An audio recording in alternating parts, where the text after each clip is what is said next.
Et si un simple banc de jardin pouvait devenir le théâtre d'un geste qui traverse un siècle? En mars 1916, au cœur de Paris, un garçon de 9 ans s'assoit près d'un mendiant épuisé par la faim. Un photographe immortalise cette scène inattendue. Mais personne ne pouvait deviner que cette image allait cacher un secret bouleversant. Des décennies plus tard, ce cliché oublié allait refaire surface et révéler une vérité que Paris avait tenté d'enterrer. Restez avec moi, car aujourd'hui je vais vous raconter cette histoire dramatisée, inspirée de faits réels de notre passé. Avant de commencer, abonnez-vous à cette chaîne, aimez la vidéo et dites-moi dans les commentaires de quelle ville vous regardez. Cela nous aide à partager ces histoires qui portent des leçons de vie et nous rappellent que même les plus petits gestes peuvent marquer l'histoire. Le petit Charles Delaunay allait commettre l'acte le plus dangereux de ses 9 ans d'existence. Et dans exactement 13 minutes, un photographe immortaliserait le moment qui changerait 2 vies pour toujours. Si vous restez jusqu'à la fin de cette histoire, vous découvrirez pourquoi un simple soldat de plomb est devenu le symbole de la plus pure humanité dans le Paris déchiré de 1916. Cette photographie extraordinaire fut découverte dans les archives oubliées du musée Carnavalet en 1967. Le négatif portait simplement la mention « Pérignon, mars 1916, Jardin des Tuileries ». Mais regardez attentivement cette image. Voyez ce mendiant en haillons partageant son dernier morceau de pain avec un enfant vêtu de laine importée. Observez surtout leurs mains qui se touchent. C'est le détail que tout le monde a manqué pendant 50 ans. Ces mains racontent une histoire que Paris a voulu oublier. Henri Lemoine avait 52 ans mais son corps en paraissait 70. La faim creusait ses joues depuis 5 années maintenant. Ce matin du 3 mars 1916, il s'était assis sur ce banc des Tuileries avec une seule certitude. Il n'avait plus la force de continuer. Les archives de la préfecture de police recensaient alors 80 000 vagabonds dans Paris. Mais Henri n'était qu'un numéro de plus dans cette statistique cruelle. Personne ne savait qu'il avait été l'un des meilleurs porteurs de la gare de Lyon, capable de porter 3 malles à la fois sur ses épaules puissantes. Personne ne se souvenait qu'il avait eu une famille, une vie, un nom respecté dans le quartier de Bercy. Charles Delaunay, lui, vivait dans un monde où la guerre n'existait que dans les conversations feutrées du salon. Son père, Georges Delaunay, dirigeait l'une des plus importantes manufactures textiles de France. Les contrats militaires avaient triplé leur fortune depuis 1914. Chaque uniforme porté sur le front rapportait 15 francs de profit net. Charles grandissait dans un hôtel particulier du boulevard Haussmann, entouré de gouvernantes anglaises et de précepteurs suisses. Mais ce matin-là, pendant que mademoiselle Hartley somnolait après le déjeuner, il avait réussi à s'échapper. Le garçon courait dans les allées du jardin quand il vit Henri. Quelque chose dans la posture de cet homme l'arrêta net. Ce n'était pas la première fois qu'il voyait un mendiant, mais c'était la première fois qu'il en voyait un pleurer en silence.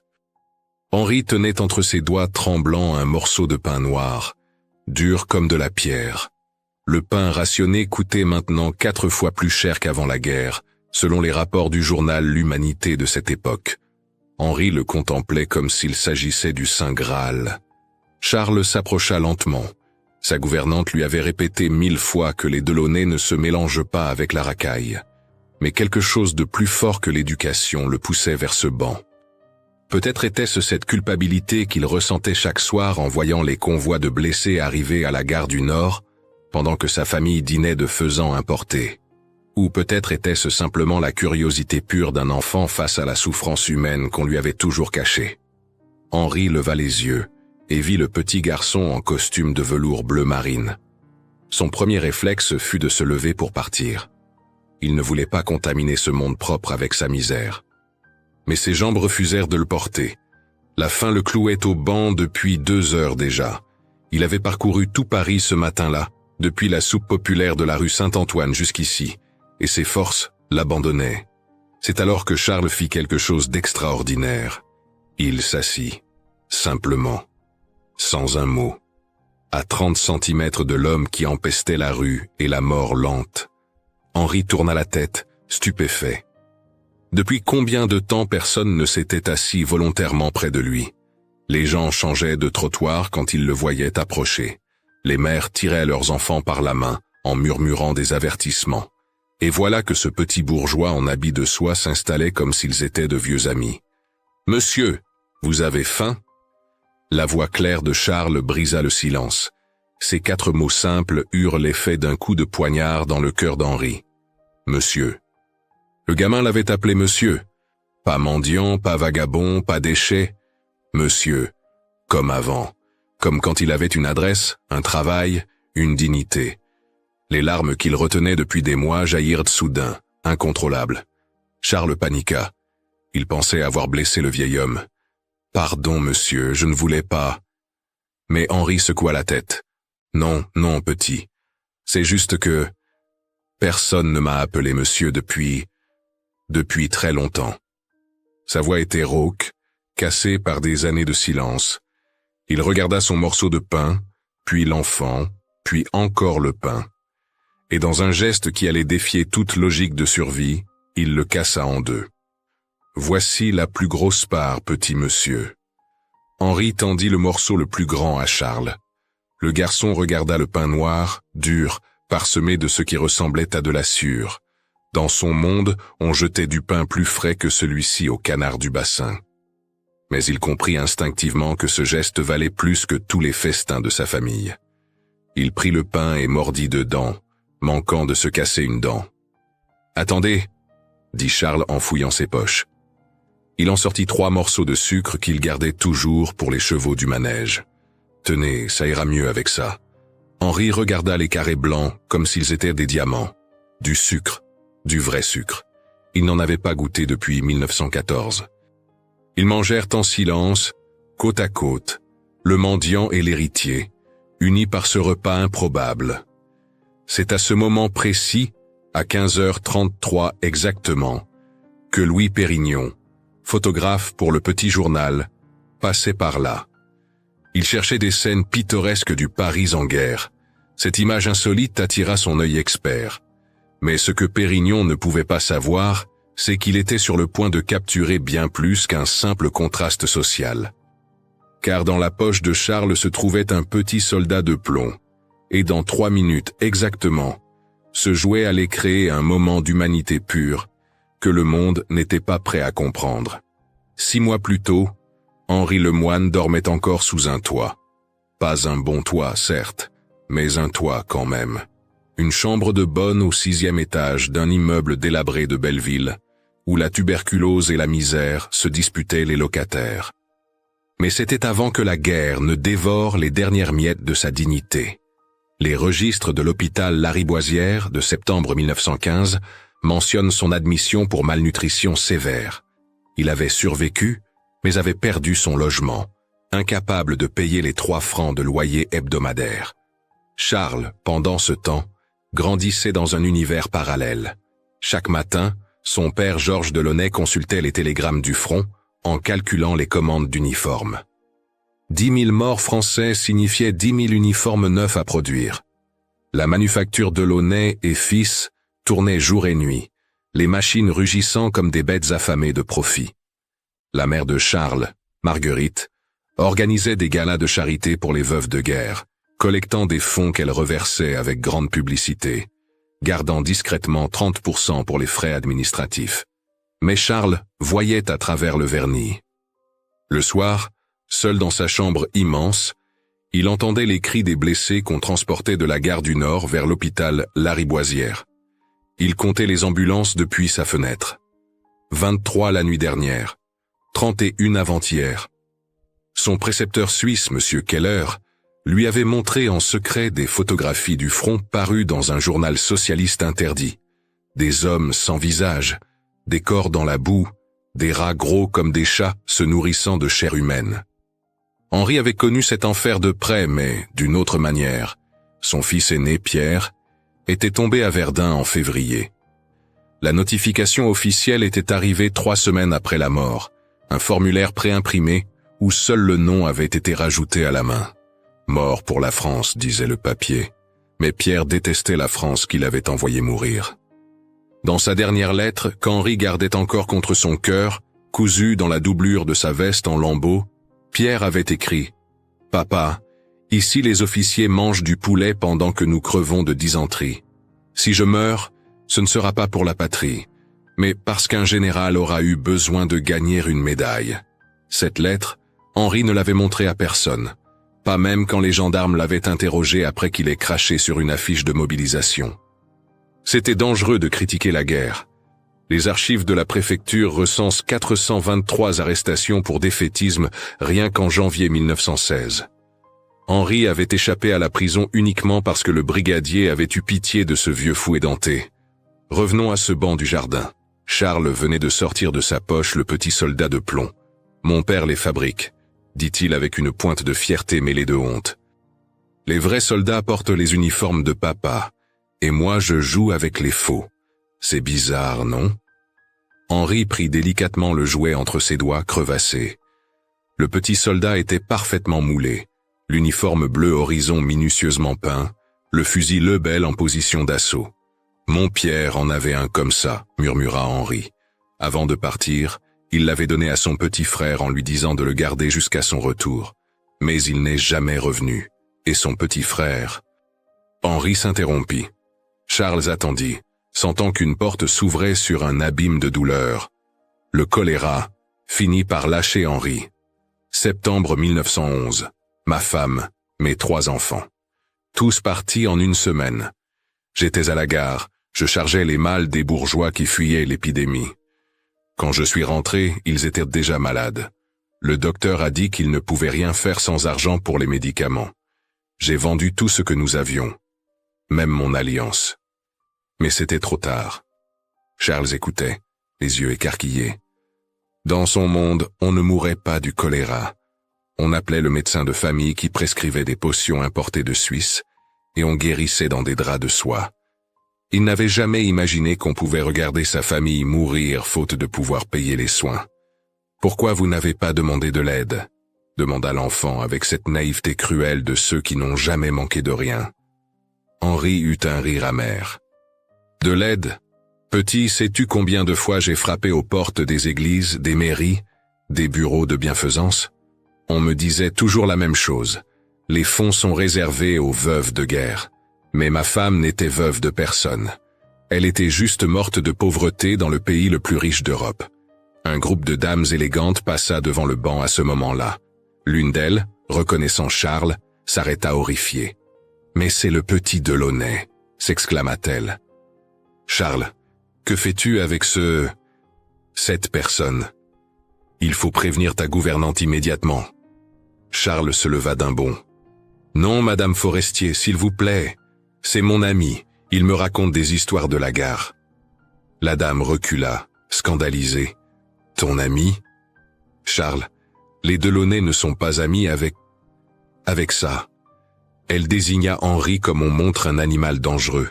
« Allez, viens, je te ramène à ta gouvernante. » Elle saisit le bras de Charles, mais le garçon se dégagea avec une violence surprenante. « Non !» cria-t-il. « Vous ne comprenez rien. Monsieur Henri a perdu sa famille.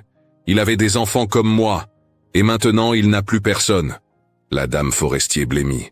« Un mendiant qui ose approcher les enfants de bonne famille ? J'appelle la police immédiatement. » Elle partit d'un pas pressé vers le poste de garde le plus proche. Henri se leva péniblement.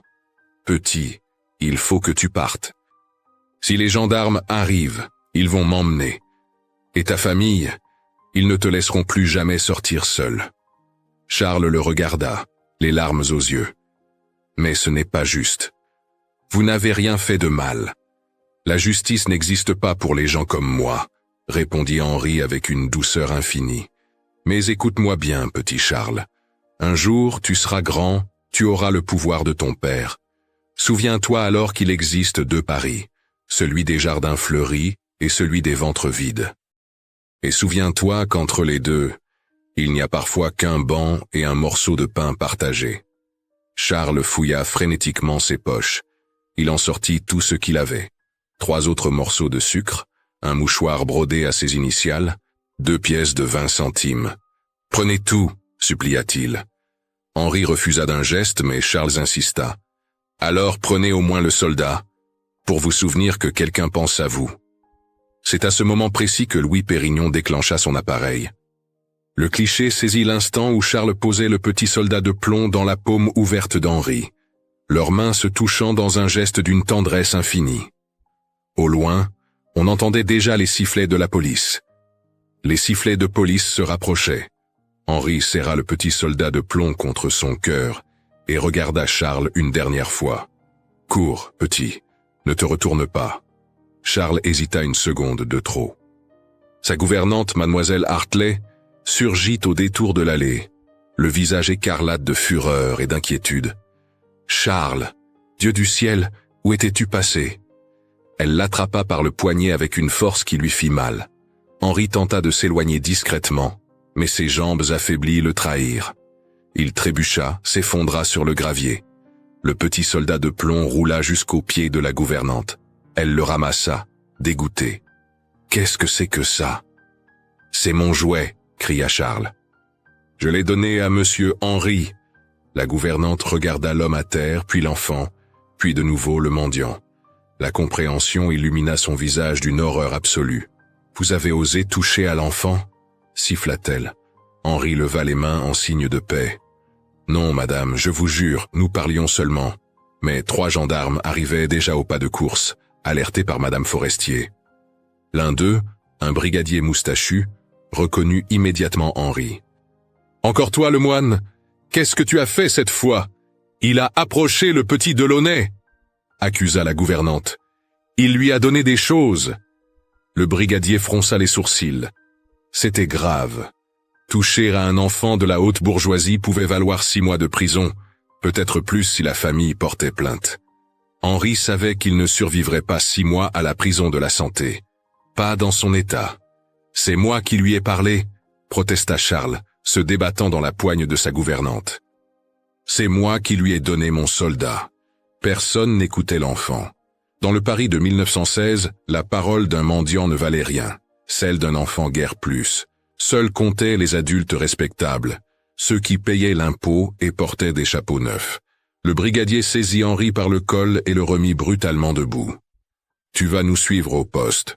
On va tirer cette histoire au clair. » Mais Henri savait ce que cela signifiait. Les interrogatoires dans les sous-sols de la préfecture, les coups pour faire avouer n'importe quoi, puis la prison où les détenus politiques et les vagabonds crevaient de typhus. « S'il vous plaît, » murmura Henri au brigadier, « laissez-moi partir. Je ne reviendrai jamais ici. Je vous le jure sur la tête de mes enfants morts. » Le brigadier hésita. Il avait déjà arrêté Henri 3 fois pour vagabondage. Il savait que le vieil homme n'était pas dangereux, juste brisé par la vie. Mais il y avait des témoins, une famille importante impliquée. Mademoiselle Hartley traînait Charles vers la sortie du jardin. Le garçon hurlait maintenant, des cris déchirants qui attiraient les regards. « Rendez-lui son soldat, c'est le sien maintenant, je veux qu'il le garde. » La gouvernante jeta le jouet dans une poubelle en passant. « Assez de cette comédie, tu vas avoir affaire à ton père. » Henri vit le geste et quelque chose se brisa en lui. Ce soldat était le premier cadeau qu'on lui faisait depuis 5 ans, le premier geste de pure bonté. Et voilà qu'on le jetait comme on l'avait jeté, lui, aux ordures de la société. « Non !» cria-t-il en se dégageant soudain de la poigne du brigadier. Il plongea vers la poubelle, récupéra le petit soldat couvert de cendres de cigares. Les gendarmes se jetèrent sur lui. Les coups de matraque pleuvaient. Henri protégeait le jouet de son corps, comme une mère protège son enfant. Charles vit tout depuis la grille du jardin où sa gouvernante l'entraînait. L'image se grava dans sa mémoire pour toujours. Un vieil homme en haillons, roué de coups, serrant contre lui un soldat de plomb comme si c'était le trésor le plus précieux du monde. La gouvernante héla un fiacre et y poussa Charles sans ménagement. Direction l'hôtel particulier des Delaunay. Pendant le trajet, elle répétait comme une litanie « Ton père va être furieux, ta mère va avoir une attaque. Tu as déshonoré le nom de la famille. Comment as-tu pu t'asseoir près de cette vermine ?» Charles ne répondait pas. Il pensait à Henri, aux enfants morts du choléra, aux fils tombés à Verdun. Il pensait à tous ces uniformes que fabriquait son père, à tous ces soldats de plomb alignés dans sa chambre, à tous ces vrais soldats qui ne reviendraient jamais. Pour la première fois de sa vie, il comprenait que sa richesse était bâtie sur un charnier. Arrivé au boulevard Haussmann, la gouvernante le poussa dans le bureau de son père. Georges Delaunay était en réunion avec des officiers de l'intendance militaire. Il négociait un nouveau contrat, 50 000 uniformes pour la prochaine offensive. Les officiers partirent en voyant l'enfant en larmes et la gouvernante affolée. Charles a été trouvé en compagnie d'un vagabond au jardin des Tuileries, annonça mademoiselle Hartley. L'homme lui donnait des objets, lui racontait des histoires. J'ai dû appeler la police. Georges Delaunay blêmit, puis rougit de colère. Un vagabond? Mon fils avec un vagabond? Charles, est-ce vrai? Oui, papa, répondit Charles en relevant la tête. Et ce vagabond s'appelle Henri Lemoine. Il a perdu toute sa famille. Son fils est mort à Verdun en portant peut-être un de vos uniformes. Et maintenant la police le frappe parce qu'il a osé me parler. Le silence qui suivit fut assourdissant. Georges Delaunay regarda son fils comme s'il le voyait pour la première fois. Cet enfant qu'il avait façonné pour reprendre l'empire familial venait de lui cracher au visage la vérité qu'il refusait de voir. « Tu es privé de sortie jusqu'à nouvel ordre », finit-il par dire d'une voix blanche. « Et tu n'approcheras plus jamais ce genre d'individu. Est-ce clair ?»« Non, ce n'est pas clair », explosa Charles. « Pourquoi Henri vaut moins que nous? Parce qu'il n'a plus d'argent. Parce que la guerre lui a tout pris. » La gifle partit sans prévenir. Charles tomba, sa lèvre éclatée saignant sur le tapis perçant.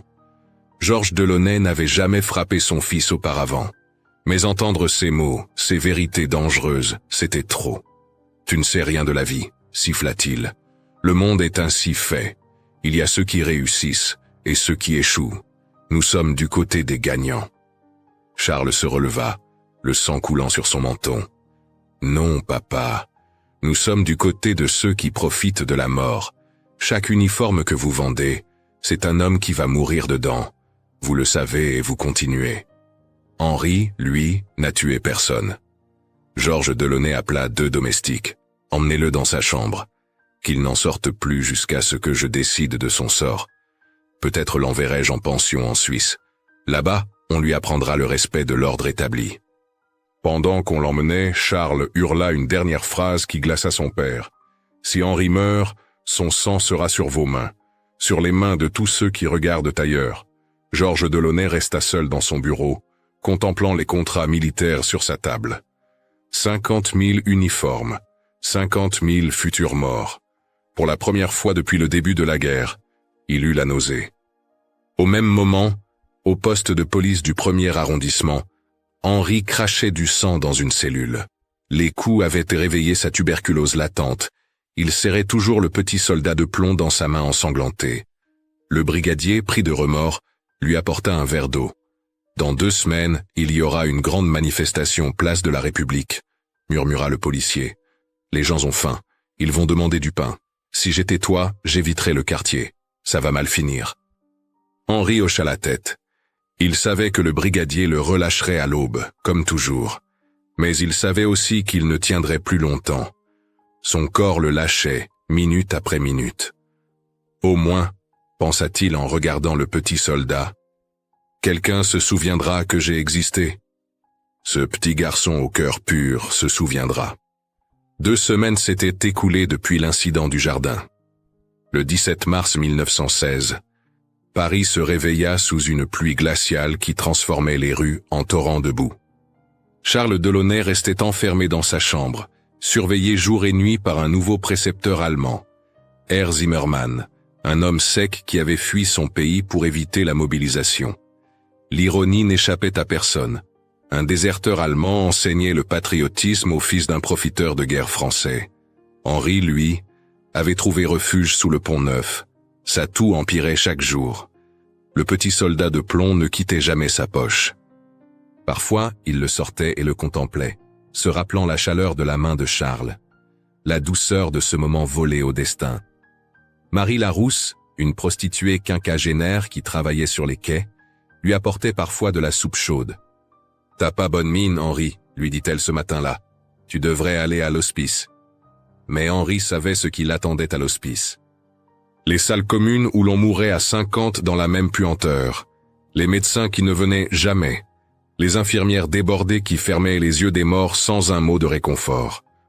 Non, s'il devait partir, ce serait debout, pas allongé sur un grabat anonyme. À 10 heures du matin, les cloches de Notre-Dame sonnèrent étrangement. Ce n'était pas l'heure habituelle. Henri comprit. C'était le signal. La manifestation commençait. Depuis des jours, le mot circulait dans les quartiers populaires. Les femmes d'abord, réclamant du pain pour leurs enfants.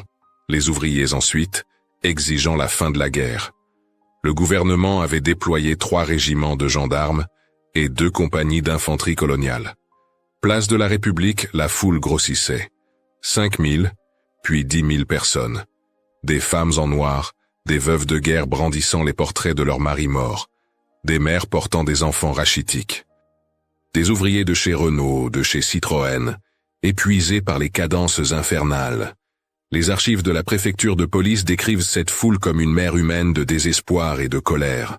Henri s'était traîné jusqu'à la place, attiré par il ne savait quelle force.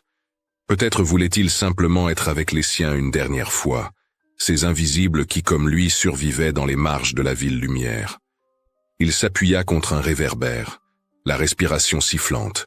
« Du pain pour nos enfants !» scandait la foule. « À bas la guerre! Rendez-nous nos hommes !» Les gendarmes formaient une ligne, baïonnette au canon. Le préfet de police, depuis son balcon, observait avec nervosité. Il avait reçu des ordres stricts du ministère. Aucune tolérance pour les troubles à l'ordre public. C'est alors qu'Henri la vit. Une jeune femme avec un bébé dans les bras, en première ligne face aux gendarmes. Elle ressemblait tant à sa défunte épouse que son cœur manqua un battement. Même âge, même cheveux noirs, même façon de bercer l'enfant. La femme avançait, suppliante, vers les uniformes. « Mon mari est mort à Verdun. Mon bébé n'a pas mangé depuis 2 jours. Par pitié, laissez-nous passer pour aller aux cuisines de l'Élysée. » Un officier leva son sabre. C'était le signal. Les gendarmes chargèrent. La crosse des fusils s'abattait sur les crânes. Les baïonnettes déchiraient les vêtements. La femme au bébé fut projetée au sol. Son enfant roula sur les pavés, hurlant de terreur. Henri vit le pied botté d'un gendarme se lever au-dessus du petit corps. Non. Le cri d'Henri déchira l'air. Il se jeta en avant avec une force qu'il ne se connaissait plus. Ses bras décharnés saisirent l'enfant, le protégeant de son corps. Les coups pleuvaient sur son dos, ses côtes craquaient, mais il tenait bon. La mère, à genoux, le regardait avec des yeux fous de gratitude et de terreur.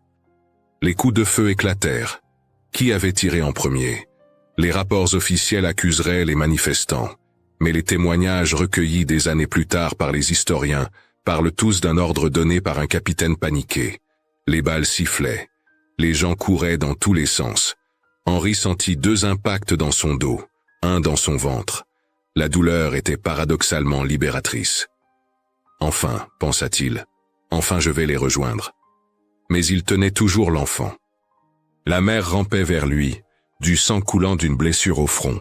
« Prenez-le » souffla Henri en lui tendant le bébé miraculeusement indemne. « Vivez. Pour lui. Pour tous ceux qui ne peuvent plus. » La femme saisit son enfant et disparut dans la fumée des gaz lacrymogènes. Henri resta allongé sur les pavés, son sang se mêlant à l'eau de pluie. Il sortit le petit soldat de plomb de sa poche. Le jouet était intact, brillant malgré tout. Henri le porta à ses lèvres, comme on embrasse une relique. Au même moment, boulevard Haussmann, Charles avait réussi à crocheter la serrure de sa chambre avec une épingle à cheveux volée à sa mère. Il descendit l'escalier de service, évitant les domestiques. Dans le bureau de son père, la radio grésillait. Émeute place de la République. Plusieurs morts. L'ordre rétabli par les forces de police. Charles comprit immédiatement. Henri était là-bas, il le savait. Il le sentait. Il courut vers la porte d'entrée. Mais son père l'intercepta. « Où crois-tu aller ?» Charles le regarda droit dans les yeux. « Voir la vérité, papa. Celle que vous refusez de regarder. Georges Delaunay saisit son fils par les épaules. Tu ne comprends pas, Charles. Le monde. Si nous ne fabriquons pas ces uniformes, d'autres le feront.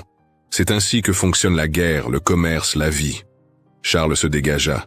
Non, papa. C'est ainsi que fonctionne la lâcheté. Le père et le fils se toisèrent longuement. Puis Georges Delaunay fit quelque chose d'inattendu. Il enfila son manteau. Viens, dit-il simplement. Allons voir cette vérité dont tu parles. Ils prirent la delage familiale. Le chauffeur les conduisit aussi près que possible de la place de la République. Les rues étaient jonchées de débris, de chaussures perdues, de banderoles déchirées. L'odeur de poudre flottait encore dans l'air. Les ambulances évacuaient les derniers blessés. Charles vit le corps d'Henri avant son père. Le vieil homme était adossé à une fontaine, les yeux ouverts sur le ciel gris.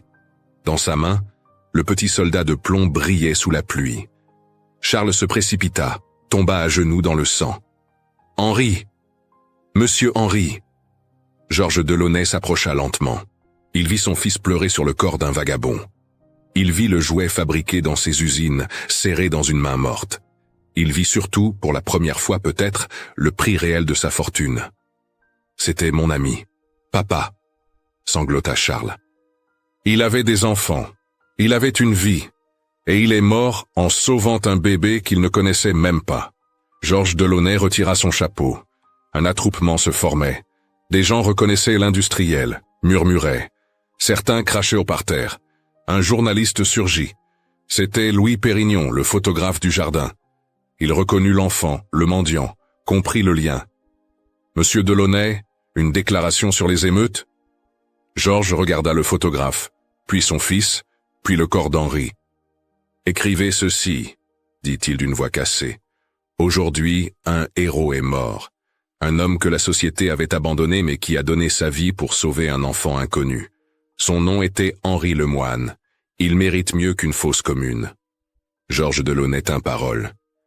Contre l'avis de sa femme, contre les murmures de la bonne société, il organisa des funérailles dignes pour Henri Lemoine. Le 20 mars 1916, au cimetière de Belleville, une étrange procession se forma. D'un côté, quelques mendiants et prostituées venus rendre hommage à l'un des leurs. De l'autre, la famille Delaunay, au grand complet, en habit de deuil. Le curé de la paroisse Saint-Jean-Baptiste, stupéfait qu'un industriel paye pour l'enterrement d'un vagabond, expédia la cérémonie. Mais Charles prit la parole. À 9 ans, devant cette assemblée hétéroclite, il raconta l'histoire d'Henri. Le porteur de bagages devenu père, le père devenu veuf, le veuf devenu invisible, l'invisible devenu héros. Marie Larousse pleurait sans retenue. Elle s'approcha de Charles après la cérémonie. « Ton ami Henri, petit, il parlait de toi tous les jours.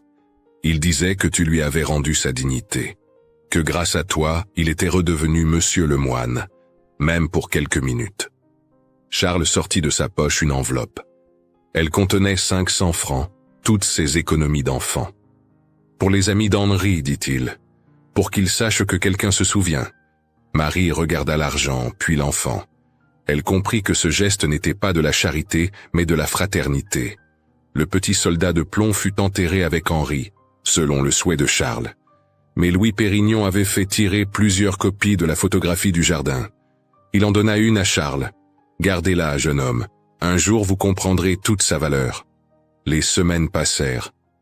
Georges Delaunay changea imperceptiblement mais profondément. Il maintint ses contrats militaires, la guerre l'exigeait, mais créa une caisse de secours pour les familles des ouvriers morts au front. Pas par charité, précisait-il, mais par justice. Marguerite Delaunay, horrifiée par ce qu'elle appelait les lubies socialistes de son mari, menaça de partir. Elle resta finalement, mais le couple ne fut plus jamais le même. Charles grandit avec cette photo sur sa table de nuit. Chaque soir, il regardait ce moment figé dans le temps, cette rencontre impossible entre deux mondes. Il poursuivit ses études, brillamment, mais refusa de reprendre l'entreprise familiale. À la place, il devint médecin. Médecin des pauvres, dans le quartier même où Henri avait vécu ces dernières semaines. En 1944, pendant l'occupation allemande, le docteur Charles Delaunay, cachait des enfants juifs dans sa clinique de Belleville. Quand la Gestapo l'arrêta, on trouva dans sa poche la vieille photographie du jardin. L'officier SS la regarda, intrigué. « C'est vous, enfant ?» Charles hocha la tête. « Et le mendiant ?»« C'était mon professeur, » répondit Charles. « Il m'a appris que la vraie noblesse n'a rien à voir avec la naissance ou la fortune. » Charles survécut miraculeusement à la déportation. Il revint à Paris en mai 1945, squelettique mais vivant. Il retrouva sa clinique pillée mais debout. Dans les ruines de son bureau, la photographie était toujours là, sous des gravats. Il la nettoya délicatement et la remit à sa place. En 1967, Charles Delaunay, alors âgé de 60 ans, écrivit ses mémoires. Le manuscrit déposé à la Bibliothèque nationale contient ce passage sur Henri. Entre tous les hommes que j'ai rencontrés, les ministres, les académiciens, les résistants, aucun ne m'a autant marqué que ce vagabond du jardin des Tuileries. En quelques minutes, il m'a enseigné ce que des années d'éducation bourgeoise avaient échoué à me transmettre. L'humanité véritable ne se mesure pas à ce qu'on possède, mais à ce qu'on est prêt à partager quand on n'a rien. Charles créa la Fondation Henri Lemoine en 1970, dédiée aux sans-abri de Paris. Le bâtiment principal, une ancienne usine textile rachetée symboliquement aux héritiers Delaunay, porte encore aujourd'hui une plaque. Ici, personne n'est invisible. La photo du jardin, agrandie, orne le hall d'entrée. Le docteur Delaunay continua à exercer jusqu'à ses 80 ans. Chaque 17 mars, date anniversaire de la mort d'Henri, il se rendait place de la République, déposait une gerbe de fleurs là où le sang avait coulé. Les journalistes lui demandaient parfois pourquoi il perpétuait ce rituel. Un jour, répondait-il invariablement, un enfant riche et un mendiant ont partagé un morceau de pain. Ce jour-là, j'ai compris que nous étions tous les mêmes. La faim, la peur, l'amour, la mort, nous les partageons tous. Seuls les murs que nous construisons nous séparent. Charles Delaunay mourut le 23 décembre 1987, paisiblement, dans son sommeil. Dans ses dernières volontés, il demanda à être enterré à Belleville, pas loin d'Henri. Sur sa tombe, une inscription simple. Charles Delaunay, 1907-1987, élève d'Henri Lemoine. La photo originale est aujourd'hui conservée au musée Carnavalet. Des milliers de visiteurs la contemplent chaque année, souvent sans connaître l'histoire complète. Ils voient un contraste social, une curiosité historique. Mais parfois, un visiteur plus attentif remarque les mains qui se touchent, le sourire d'Henri malgré sa misère, l'innocence de Charles malgré sa richesse. Alors ils comprennent. Ils comprennent que cette photo ne capture pas seulement un instant du Paris de 1916. Elle capture le moment exact où un enfant découvrit que la vraie richesse n'était pas dans les coffres de son père, mais dans le cœur d'un homme qui n'avait plus rien à donner, sauf sa dignité. Elle capture l'instant où un mendiant retrouva son humanité dans le regard d'un enfant qui le voyait, non comme un déchet, mais comme un être humain. La femme qu'Henri sauva ce jour de mars 1916 ne fut jamais identifiée avec certitude. Mais en 1968, une vieille dame se présenta à la clinique du docteur Delaunay. Elle portait un bébé dans ses bras, son petit-fils. « Mon fils a survécu grâce à un vagabond héroïque », dit-elle. « J'ai su plus tard qu'il s'appelait Henri Lemoine. Et j'ai appris que vous étiez l'enfant de la photo. Je voulais que vous sachiez, mon fils est devenu instituteur. Il a dédié sa vie à éduquer les enfants pauvres. À chaque classe, il raconte l'histoire de l'homme qui l'a sauvé. » Charles prit le bébé dans ses bras. Il pensa à Henri, aux petits soldats de plomb enterrés avec lui, à tous ces enfants sauvés depuis grâce à la Fondation. Le cycle continuait. La bonté d'Henri, son sacrifice, résonnait à travers les décennies. Aujourd'hui, en 2016, centenaire de cette rencontre, Paris a officiellement inauguré une rue Henri Lemoine dans le 11e arrondissement. C'est une petite rue, coincée entre deux immeubles modernes. Mais elle existe. Henri Lemoine, l'invisible, a désormais son nom gravé dans la pierre de la ville qui l'avait oublié.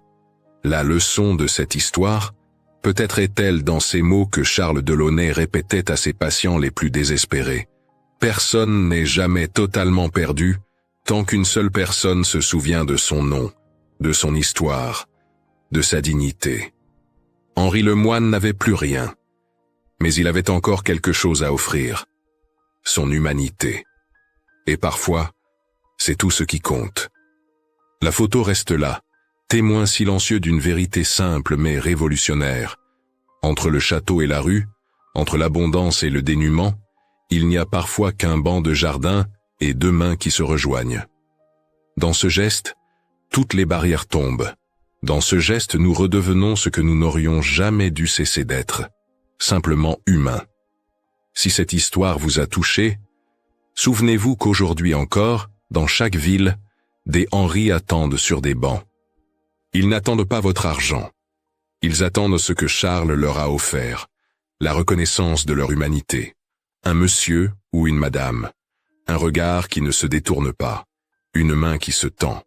Car au final, nous ne sommes tous que des voyageurs temporaires sur cette terre, riches ou pauvres. Et la seule richesse que nous emporterons est l'amour que nous aurons su donner et recevoir. Cette histoire est une reconstitution fictionnelle dramatique, inspirée de faits et de contextes réels de la France en 1916. Elle nous rappelle qu'au milieu des guerres, des profits et des injustices, un simple geste humain peut traverser le temps et changer des vies. La vraie richesse n'est pas dans l'or ni dans les contrats, mais dans la dignité et la solidarité que nous partageons. Et vous, qu'auriez-vous fait à la place du petit Charles ce jour-là, face à Henri assis sur ce banc? Avez-vous déjà entendu dans votre famille des récits anciens où un geste minime a eu un impact immense? Que nous disent aujourd'hui ces histoires de fraternité entre ceux qui n'avaient rien et ceux qui avaient tout? Si vous êtes restés jusqu'à la fin, écrivez le mot « humanité » dans les commentaires, pour montrer que ce message vous a touché. Dites-nous aussi de quelle ville vous nous regardez. Et si vous le souhaitez, partagez dans les commentaires une histoire transmise par vos grands-parents ou vos ancêtres. Elle pourrait inspirer un prochain récit sur cette chaîne. Merci d'avoir suivi cette histoire jusqu'au bout. N'oubliez pas de vous abonner à la chaîne, d'aimer cette vidéo, d'activer la cloche et de la partager avec vos proches. Et cliquez sur la vignette qui s'affiche pour découvrir une autre histoire aussi bouleversante.